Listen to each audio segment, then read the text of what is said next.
Nothing about our time as a couple filled me with fond memories. Nothing about this predator tempted me to want to do anything with her again. Hard pass. She rolled her eyes with mock exasperation. I don't mean illegally hunting humans, Diego. She clicked her heels on the brick sidewalk. There's a vampire's ball coming up. Plenty of young humans willing to offer their blood and lush bodies to the highest bidder. Her sharp smile turned shark-like. Now that is my kind of party. That was Diana, all right. Seeking fun and bailing when things got real. Absolutely not. I crossed my arms. What happened to... I tried to recall the name of the almost mute undead dude on her arm at the ball last fall, and failed. I wanted to push everything about that unpleasant reunion out of my mind. The only good thing about that night was that Nova had pretended to be my girlfriend as emotional support for when I'd faced Diana. And Nova and I had started to fall for each other. Oh, who knows? Diana dismissed with a careless wave. That's old news. I haven't seen him in some time. Had she left him too? Or was he smarter than me and had seen past her facade? It doesn't matter. You don't care. Just end this conversation so you can escape.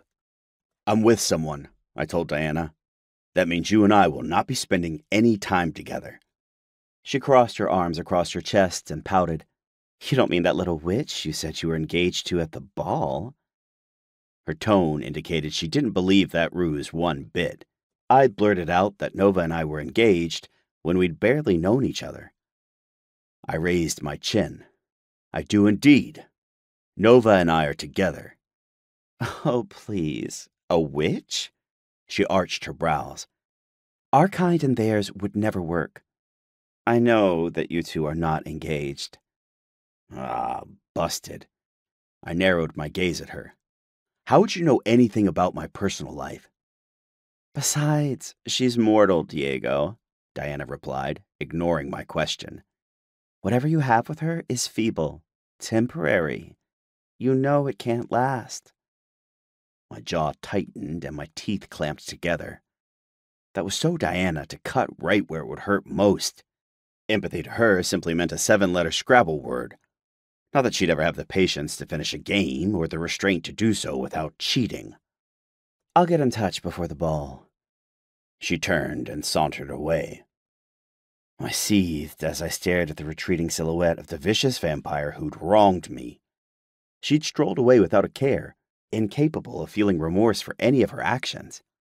Under my breath, I muttered, over my undead body. Diana couldn't move here. The idea of living in the same town, crossing paths with this walking nightmare, shook me with a chill that moved from skull to foot. I had to find a way to convince her to leave town before she messed up my life. Again.